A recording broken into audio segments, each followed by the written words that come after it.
ദൈവനാമത്തിന് മഹത്വം ഉണ്ടാകട്ടെ. നാഷണൽ അപ്പോസ്തോലിക് മീഡിയയുടെ വചനധ്യാനത്തിലേക്ക് ക്രിസ്തുയേശുവിൻ്റെ ധന്യനാമത്തിൽ ഏവർക്കും സ്നേഹവന്ദനം. ഇന്നത്തെ ധ്യാനത്തിനായി എടുത്തിരിക്കുന്നത് സങ്കീർത്തനങ്ങൾ 102, അതായത് 102-ാം സങ്കീർത്തനം. ഇത് മശിഹാ സങ്കീർത്തനമാണെന്നും പറയുന്നുണ്ട്. ഇത് കരുണയ്ക്ക് വേണ്ടിയും സിയോന് വേണ്ടിയുമുള്ള ഒരു അരിഷ്ടൻ്റെ പ്രാർത്ഥന എന്നാണ് അതിന് ഹെഡിങ് കൊടുത്തിരിക്കുന്നത്. എന്നാൽ ഇത് ആരാണ് എഴുതിയിരിക്കുന്നതെന്ന് ഇവിടെ കൊടുത്തിട്ടില്ല.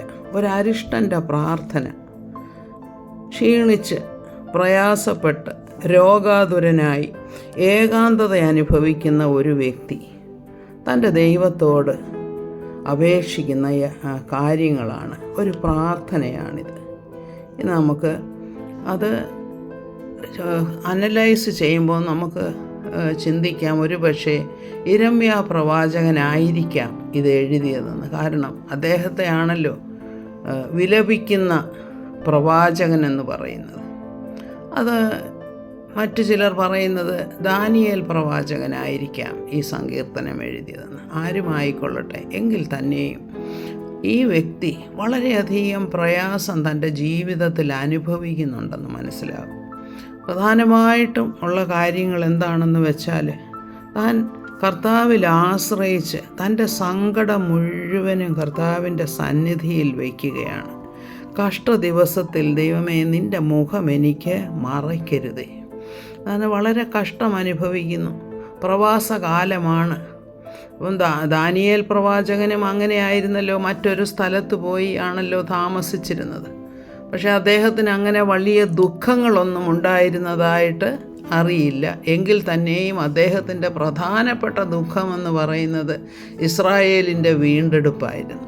അതിനു വേണ്ടിയിട്ടാണ് അദ്ദേഹം 21 ദിവസം ഉപവാസം ഇരുന്നതും വെളിപ്പാടുകൾ ലഭിക്കുവാനിടയായതുമൊക്കെ എന്ന് നമുക്കറിയാം. അപ്പോൾ തങ്ങളുടെ ജീവിതത്തിൽ പല വിധത്തിലുള്ള കഷ്ടങ്ങൾ, അതായത് യെരുശലേമിൻ്റെ നന്മയെ ആഗ്രഹിച്ച പ്രവാചകന്മാരായിരുന്നു ഇവരൊക്കെയും, ഇരമ്യാ പ്രവാചകനും ദാനിയേൽ പ്രവാചകനുമൊക്കെ.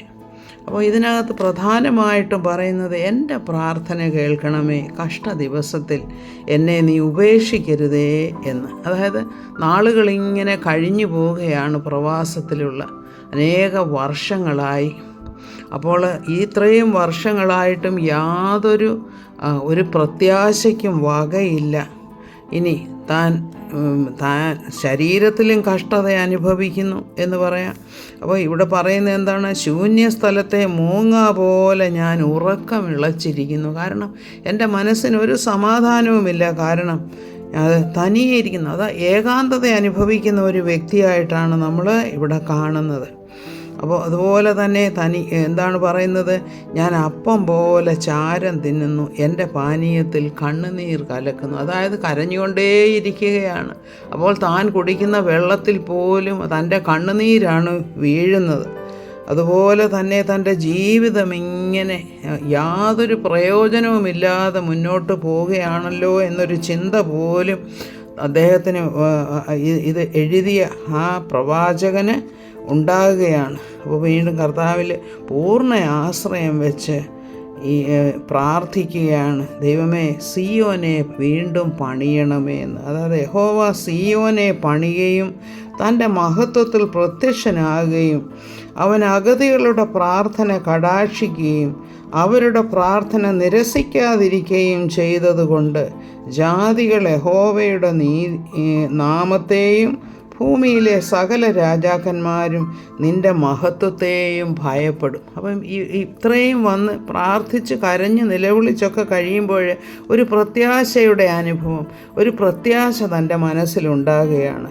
അപ്പം ദൈവം എന്നോട് കരുണ കാണിക്കും, ദൈവം എൻ്റെ രാജ്യത്തോട് കരുണ കാണിക്കും, ദൈവം എൻ്റെ ജനത്തോട് കരുണ കാണിക്കും, എൻ്റെ ഈ നാടിനോട് കരുണ കാണിക്കും എന്ന ഒരു പ്രത്യാശയുടെ പ്രാർത്ഥനയാണിത്.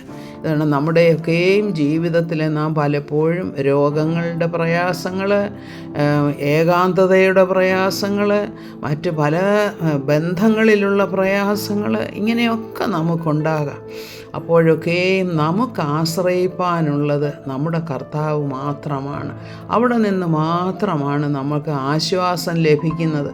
മറ്റുള്ള ആളുകൾ നമുക്കുള്ളവരൊക്കെ ഉണ്ട് എന്ന് പറഞ്ഞാലും യഥാർത്ഥത്തിലുള്ള ആശ്വാസം വരണമെങ്കിൽ കർത്താവിൽ നിന്ന് മാത്രമേ അത് ലഭിക്കുകയുള്ളൂ. ഇതിവിടെ പറയുന്നുണ്ട്, ഞാൻ വേഴാമ്പൽ പോലെ നിനക്ക് വേണ്ടി കാത്തിരിക്കുന്നു. വേഴാമ്പൽ എന്ന് പറയുമ്പം താൻ ഇങ്ങനെ വാ പൊളിച്ച് ചുണ്ടുകൾ ഇങ്ങനെ അകത്തി മുകളിലേക്ക് ആകാശത്തേക്ക് നോക്കിയിരിക്കുന്നത് എന്തിനാണെന്ന് വെച്ചാൽ ആകാശത്ത് നിന്നും മഴ പൊഴിയുന്നത് വേണം തൻ്റെ ദാഹമടക്കുവാൻ. അതിൻ്റെ അർത്ഥം എന്താണെന്ന് വെച്ചാൽ ദൈവത്തിൽ നിന്ന് ലഭിക്കുന്ന ആശ്വാസം, ദൈവത്തിൽ നിന്ന് ലഭിക്കുന്ന നന്മകൾ, അതാണ് വാസ്തവത്തിൽ നമ്മുടെ ദാഹം തീർക്കുന്നത്. നമുക്ക് പ്രത്യാശ തരുന്നത്, നമ്മുടെ ജീവിതം സഫലമാകുന്നത് എപ്പോഴാണ്? പ്രത്യാശിക്കുന്ന കാര്യങ്ങൾ കർത്താവിൽ നിന്ന് നമുക്ക് ലഭിക്കുമ്പോൾ. അപ്പം അങ്ങനെ നമുക്ക് പ്രാർത്ഥിക്കാം.